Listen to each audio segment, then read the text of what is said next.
할렐루야. 오늘도 하나님의 이끄시는 은혜와 사랑이 우리의 삶 가운데 가득하기를 간절히 소원합니다. 아멘. 우리는 욥기를 묵상하면서 지금 욥과 친구들의 대화를 보고 있습니다. 근데 앞에서도 보았지만 이거는 대화라고 할 수 없을 것 같아요. 그냥 친구들의 일방적인 공격이라고도 할 수 있을 것 같습니다. 콕 칼로 찌르고 몽둥이로 때리고 주먹으로 때려야만 상처를 주는가? 그렇지 않죠. 우리의 말로 인해서 더욱 큰 상처를 줄 수 있습니다. 사실 사람들은 몸에 난 상처보다도 마음에 난 상처로 인해서 죽는 경우가 더 많습니다.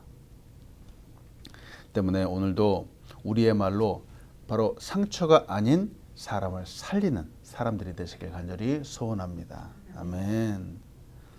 우리가 살아가는 이 세상에는 정말 이해할 수 없는 일들이 너무나도 많이 일어납니다. 오늘 본문에서 욥이 의문을 제시하면서 물어보는 것처럼 누구는 이 땅 가운데서도 그래도 윤택하게 살아간다라고 말합니다. 근데 누구는 늘 고통을 품고 살아가는 것 같다는 거죠. 왜 누구는 그렇고 누구는 저럴까? 그 이유를 알 수 없다는 겁니다. 때문에 나의 생각, 나의 관점으로만 보려고 하면 도저히 이해되지 않고 머리만 아플 뿐입니다. 그러나 세상을 주관하시는 분의 섭리가 있다. 우리의 삶에도 내가 기대하지 못했던 일들이 발생할 수도 있고 내 힘이 아닌 전능자의 힘이 나타난다라고 하는 이 사실을 우리가 인식한다면, 이 사실을 우리가 믿는다면, 그것을 믿고 그분의 관점으로 본다면 어쩌면 우리의 삶은 훨씬 더 평안할 수도 있고 또 믿음 가운데, 은혜 가운데도 살아갈 수 있을 것입니다. 즉, 내 힘으로만 살아갈 수 없다는 겁니다. 프랑스의 작가 랑 퐁텐이라는 분이 있습니다. 그분이 여러 작품을 썼는데 그분이 쓴 우화라고 하는 작품이 있습니다. 거기에서 한 가지 이야기가 있어서 소개를 해드립니다. 방앗간 주인의 이야기입니다. 방앗간 주인과 그의 아들이 자기가 기르던 당나귀를 팔러 마을로 이 당나귀를 데리고 갔습니다. 근데 그 데리고 가는 모습이 좀 우스꽝스럽습니다. 당나귀의 발을 묶어서 두 사람의 어깨에 짊어지고 메고 가는 겁니다. 근데 그 모습을 본 사람들이 얘기를 하는 겁니다.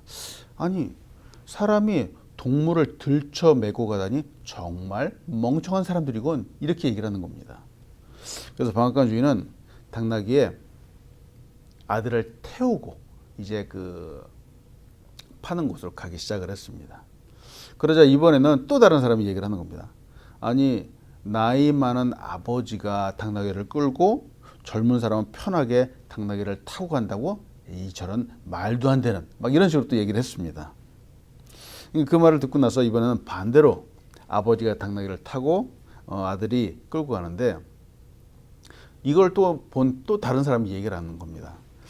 아니, 아들의 다리가 저렇게 쩔뚝쩔뚝 걷는데 아버지라는 사람이 혼자 편하게 당나귀만 타고 가는가? 그래서 어떻게 할까 그러다 이것도 안 되고 저것도 안 되고 해서 이번엔 하는 수 없이 두 사람이 모두 당나귀 위에 올라타고 갔습니다. 그러다 또 다른 사람이 얘기를 하는 겁니다. 아이고, 저거 팔러 가는데 매장에 가기도 전에 당나귀가 지쳐서 쓰러지겠구만, 또 이렇게 얘기를 하는 겁니다. 하도 기가 막힌 당나귀 주인이 이런 말을 했습니다. 사람들은 자기의 생각을 멋대로 말한다. 각자의 기준에 맞춰서 하는 말을 모두 고지고대로 받아들이면 결국 어찌해야 좋을지 모르는 지경에 이르고 만다. 우리 인생도 마찬가지다. 주위 사람들의 이야기를 무작정 받아들여서는 안 된다. 모든 사람의 마음에 들기란 불가능하다. 많은 사람들의 이야기에 귀를 기울여야 하지만 마지막으로 결단을 내리는 사람은 자신이다. 흔들림 없는 확고한 자신을 만들지 못하면 이 세상을 살아가기 힘들다. 오늘도 우리의 기준이 되는, 인생의 기준이 되는 말씀이 있습니다. 하나님의 말씀, 이 말씀을 통해 우리가 확고한 믿음을 갖고 살아가길 간절히 소원합니다. 하나님의 사랑으로 굳건하게 서시기를 소원합니다. 이 믿음과 사랑이 없으면 우리는 세상의 그 풍조, 세상의 그 흐름에 따라서 이리 흔들리고 저리 흔들릴 수밖에 없겠습니다. 세상 사람들이 아무리 뭐라고 해도 하나님이 나를 향한 사랑, 우리를 향한 사랑은 결코 변함이 없습니다. 오늘 욥기 21장 17절 18절은 이렇게 말합니다. 악인의 등불이 꺼짐과 재앙이 그들에게 닥침과 하나님의 진노하사 그들을 곤고하게 하심이 몇 번인가. 그들이 바람 앞에 건불같이 폭풍에 날려가는 겨같이 되었도다. 이 17절과 18절에서 우리가 한 가지 주목해 보아야 할 단어가 바로 몇 번인가 라고 하는 단어예요. 몇 번인가. 욥이 소발하게 대답하고 있는데 그 대답은 악인의 등불이 꺼짐과 재앙이 그들에게 닥친다. 이는 하나님의 화를 내심이 분명하다. 결국은 벌을 받는다 하는 이야기인데 욥이 말합니다. 내가 이 결과를 모르는 것이 아니다. 악인이 하나님의 벌을 내리심을 받는 것이 당연하다. 나도 그것을 잘 안다 라고 말하는 겁니다. 그러나 그 중에서 욥이 말하는 핵심은 다만 악인마다 모두가 다 그렇게 똑같이 되지 않는다라고 하는 말입니다. 앞에 예화에서 당나귀를 보는 사람마다 다 자기의 생각대로 자기의 소견대로 자기 관점대로 말하는 것처럼 물론 악인이 벌을 받는 건 사실입니다. 하나님이 진노하심을 받는 건 사실인데 모두가 똑같이 한 날 한 시점에 똑같은 형벌을 받는 것이 아니라는 겁니다. 그때 그 상황에 따라서 하나님의 진노하심이 다 사람마다 다를 수 있다는 겁니다. 마찬가지로 은혜도 다 다를 수 있다는 거죠. 여러분 우리가 사는 곳은 세상이죠. 이 세상에는 이 세상의 기준으로 죄를 범한 사람들에게 그에 합당한 벌을 줍니다. 그런데 이 세상의 기준에 단 한 가지 단점은 우리가 몸으로 범한 죄만을 정죄한다는 거죠. 그래서 사람들은 육체를 사용하여 범하는 죄를 판단하는 제도 아래 살아갑니다. 그런데 하나님의 통치의 원리, 하나님의 심판의 원리는 우리의 육체뿐만이 아니라 우리의 영혼까지, 우리의 생각까지도 판단하십니다. 때문에 이 세상의 법은 억울하다라고 호소할 수도 있고 그 판결이 번복되기도 하지만 하나님의 심판은 가장 의롭고 가장 공의로우시기에 그 앞에서 핑계댈 수 없고 다 드러난다라고 하는 사실이죠. 히브리서 4장 12절로 13절은 이렇게 말합니다. 하나님의 말씀은 살아있고 활력이 있어 좌우에 날선 어떤 검보다도 예리하여 혼과 영과 및 관절과 골수를 찔러 쪼개기까지 하며 또 마음의 생각과 뜻을 판단하나니 지으신 것이 하나도 그 앞에 나타나지 않음이 없고 우리의 결산을 받으실 이의 눈앞에 만물이 벌거벗은 것 같이 드러나느니라. 하나님 앞에 모든 것이 다 드러날 것입니다. 악한 것도 드러나고 선한 것도 드러날 것입니다. 숨겨지는 것이 하나도 없습니다. 그래서 우리가 주목해 보아야 하는 것은 이 판단과 심판이 오직 하나님께만 있다라고 하는 사실입니다. 소발이나 다른 사람들이 그렇게 쉽게 이야기하는 심판이 정말 사람들의 생각처럼 그렇게 쉽게 되지 않습니다. 지금 욥이 말하는 바가 저 친구들의 말하는 바가 다르고 욥이 말하는 바가 정확합니다. 몇 번인가 하나님의 진노하셔서 악인들을 곤고하게 하신다는 건 내가 알고 있는데 그것이 너희가 말하는 것처럼 매번마다 항상 일어나는 것이 아니다 라고 말합니다. 때문에 그 판단의 기준은 우리가 아니라 바로 심판자인 오직 하나님께만 있다라고 하는 것을 이야기하고 있죠. 또 아울러 19절에서부터 21절을 봅니다. 하나님은 그의 죄악을 그의 자손들을 위해 쌓아두시며 그에게 갚으실 것을 알게 하시기를 원하노라. 자기의 멸망을 자기의 눈으로 보게 하며 전능자의 진노를 마시게 할 것이라. 그의 달수가 다하면 자기 집에 대하여 무슨 관계가 있겠느냐. 이 부분은 우리 사람의 죄악과 심판에 대해 이야기하는 욥이 한 가지 의문사항을 이야기합니다. 21절에 그의 날수가 다하면 자기의 집에 대해서 무슨 관계가 있겠느냐라고 하는 이 뜻은 악한 사람이 한참 죄를 범하다가 그의 날수가 다하였다. 즉 이 세상을 떠난다, 죽는다라고 하는 표현입니다. 그런데 그의 악한 행동에 대해서 죄값을 받지 않고 그냥 죽는다면 그가 그 동안에 저지른 잘못에 대해서는 그 후손과 아무런 상관이 없는 것이 아닌가라고 하는 말이죠. 물론 어떤 사람은 죄악 가운데 살다가 정말 이 말대로 이 세상을 떠날 때에 그 죄값을 받지 않고도 떠날 수 있습니다. 그런데 이 상황에 대해서 역시 아까 말씀드린 것처럼 내 판단과 내 기준으로 가타부타 할 수 있는가? 그럴 수 없다라고 하는 거예요. 그럴 수 없습니다. 내 생각과 내 기준을 내려놓으라는 겁니다. 27절로 29절을 봅니다. 내가 너희의 생각을 알고 너희가 나를 헤아리는 속셈도 아노라. 너희의 말이 귀인의 집이 어디 있으며 악인이 살던 장막이 어디 있느냐 하는구나. 너희가 길 가는 사람에게 묻지 아니하였느냐. 그들의 증거를 알지 못하였느냐. 욥을 위로하기 위해서 왔던 친구들은 지금 하나같이 욥을 책망하고 있습니다. 욥이 지금 잘못이 있기 때문에 벌을 받고 있는 것이다 라고 이렇게 말을 하고 있습니다. 욥은 정말 마음이 아픈 겁니다. 지금 자신의 상황도 감당하기 힘든데 이것은 친구들마저 말하는 그 한마디 한마디가 마치 칼로 찌르는 것과 같다는 거죠. 오죽하면 27절 표현에 너희가 나를 헤아려 하는구나, 너희가 그런 속셈이구나 라고 이렇게까지 표현을 하는 겁니다. 그러면서 귀인의 집도 어디에 있는지를 찾을 수 없고 악인의 집도 찾을 수 없다.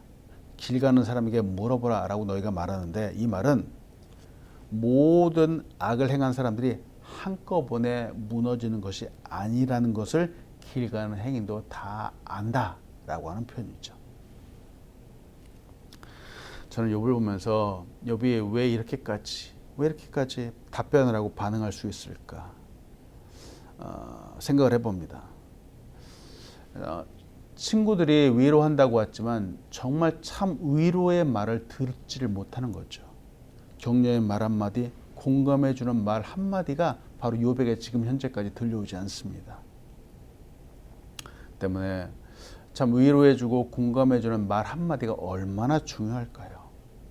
우리가 잘 알고 있는 잠언 15장 1절 말씀은 이렇게 말합니다. 유순한 대답은 분노를 쉬게 하여도 과격한 말은 노를 격동하느니라. 그렇죠. 말 한마디가 사람을 정말 화나게 할 수도 있고요.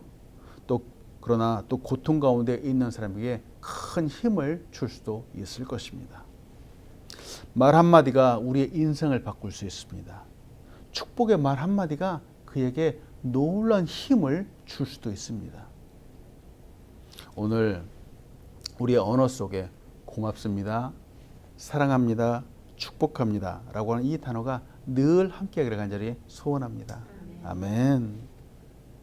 결국 이 친구들의 인과응보라고 하는 원리, 이 원칙은 고통당하는 욥에게 전혀 도움이 되지 않고 있습니다. 도리어 욥을 더 격동시키고 있고요, 더 괴롭게만 하고 있습니다. 때문에 만약 정말 누군가를 도와주고 싶다라고 한다면 꼭 그에게 필요한 것이 무엇일까? 그 사람의 입장에서 보아야 되겠습니다. 나의 생각, 나의 관점을 내려놓고, 사람들이 생각하잖아요. 내가 생각하기에 그래 이게 맞아 라고 함부로 생각하는데 정말 그에게 도움이 되는 경우들은 극히 희박하다라고 하는 거죠. 그의 입장을 고려하지 않고 내 생각만으로 보고 판단하고 책망하는 것, 이것은 너무나도 쉽게 상처를 줄 수 있는 방법입니다. 또 쉽게 동정한다 그러잖아요. 이 동정하는 것도 필요하긴 하지만 섣부른 동정은 오히려 화가 될 수도 있습니다. 그러나 마음을 다하여 공감해 주는 것, 물론 쉽지 않습니다. 어려운 일입니다. 그러나 이게 정말 큰 도움이 될 수 있죠. 역사학자인 아놀드 토인비는 이렇게 말합니다. 무엇보다도 연민할 줄 알고 관대한 마음을 가지도록 노력하라. 타인의 마음을 들여다볼 줄 아는 사람이 되어라. 설령 그 사람의 생각과 전혀 동의하지 않더라도 말이다. 타인의 입장에서 생각하라. 왜 상대방은 당신이 그토록 반대하는 의견을 고수하는지 살펴보라. 정말 공감되는 말입니다. 그 사람이 왜 그러는지 잘 한번 살펴보라는 겁니다. 공감해주고 이해해주고 정말 바른 판단을 하라는 강력한 말입니다. 공감한다라는 것은 그 사람의 생각과 느낌을 정확하게 이해할 줄 아는 능력입니다. 근데 이렇게 다른 사람을 공감한다는 것은 사실은 얼마든지 학습을 통해서도 배워갈 수 있습니다. 그리고 그 사람에 대한 호기심, 관심만 있다면 사실은 얼마든지 공감해 줄 수 있습니다. 그 사람에 대해서 관심이 없는데 그 사람을 알기를 원하지 않는데 공감해 줄 수 있을까요? 결코 그럴 수 없습니다. 그 사람에 관심을 갖고 사랑해 주고 그 사람을 주목해야지 잘 공감해 줄 수 있겠죠. 공감이라는 것은 큰 힘을 갖고 있죠. 위기에 처한 사람에게 그 위기를 극복할 수 있는 힘을 주는 것이 바로 공감한다는 거죠. 또 실수를 범한 사람에게 그 실수를 만회할 수 있는 힘을 주는 것도 공감해주는 능력입니다. 꿈꾸는 사람에게 꿈을 향하여 다시 도전할 수 있는 힘과 용기를 주는 것이 바로 공감해주는 것이죠. 그리고 성실한 사람에게는 그 성실함이 결국 축복이다, 잘하는 것이라고 힘을 주는 것이 공감해주는 능력입니다. 그리고 그 노력이 헛되지 않다라고 말해주는 것이죠. 여러분, 공감한다는 것 물론 쉽지 않지만 공감하는 것은 어렵습니다. 그러나 정말 이것이 큰 힘이 됩니다. 왜냐하면 우리의 입으로 하는 것이 아니라 우리의 마음으로 하는 것이기 때문에 그렇습니다. 말씀 마칩니다. 예수님이 우리를 사랑하셨어요. 예수님이 우리를 공감해 주셨어요. 그런데 예수님의 그 사랑과 공감은 말로만 하는 것이 아니었습니다. 바로 십자가에 자기의 몸을 내어주시면서 실제로 움직이셨습니다. 오늘도 우리의 시선을 주님께로 고정하시기를 소원합니다. 세상의 말에, 사람들의 말에 흔들리지 않는 우리가 되길 간절히 소원합니다. 그리고 오늘도 사랑을 주신 주님의 심장을 갖기를 소원합니다. 사랑과 공감, 진심으로 공감해 주는 것, 이는 우리의 마음을 다하고 우리의 행동을 다하는 것입니다. 우리를 통해 누군가 힘을 얻는 하루가 되길 간절히 축원합니다. 아멘. 기도하겠습니다. 하나님, 오늘도 이 말씀을 통해 우리에게 힘을 주시고 능력을 주시고 또 살아갈 용기를 주시는 데 감사함을 드립니다. 하나님, 우리가 살아가는 오늘 하루도 하나님의 말씀을 바라보며 살아가기 원합니다. 세상의 많은 것들이 우리를 흔들려고 할지라도 결코 흔들리지 않게 인도하여 주시고 주님 주신 그 말씀을 따라서 우뚝 설 수 있도록 축복하여 주시옵소서. 우리에게 예수 그리스도의 심장을 허락하여 주시옵소서. 주님의 마음을 주시어서 하나님 정말 힘들어하는 사람의 그 마음을 보게 인도하여 주시고 이 사랑을 전할 수 있도록 우리의 발걸음을 주장하여 주시옵소서. 하나님, 오늘도 정말 주님 주신 사랑과 힘과 능력으로 말미암아서 우리가 가는 곳마다 정말 죽었던 영혼들이 다시 살아나고 우리가 가는 곳마다 정말 영혼들이 구원받고 하나님께 영광 올려드리는 삶이 될 수 있도록 축복하여 주시옵소서. 하나님, 귀한 교회를 이 땅 가운데 세우시는데 우리 교회가 건강하고 아름다운 교회, 주께 칭찬받는 교회 될 수 있도록 부흥하게 인도하여 주시옵소서. 우리의 가정을 주님 앞에 올려드립니다. 하늘의 문을 여시고 오늘도 하늘의 축복을 가득히 부어주시어서 은혜가 풍성한 가정, 사랑이 넘치는 가정 될 수 있도록 인도하여 주시옵소서. 오늘도 연약한 환우들에게 힘을 주셔서 주님 주신 힘과 능력으로 거뜬히 일어나서 하나님께 영광 올려드리며 주의 얼굴 구할 수 있도록 축복하여 주시옵소서. 감사합니다. 예수님의 이름으로 기도합니다. 아멘. 하늘에 계신 우리 아버지여, 이름이 거룩히 여기심을 받으시오며 나라의 임하옵시며 뜻이 하늘에서 이루어진 것 같이 땅에서 이루어지이다. 오늘날 우리에게 일용할 양식을 주옵시고 우리가 우리에게 죄인을 사하여 준 것 같이 우리의 죄를 사하여 주옵시고 우리를 시험에 들게 하지 마옵시고 다만 악에서 구하옵소서. 대개 나라와 권세와 영광이 아버지께 영원히 있사옵나이다. 아멘.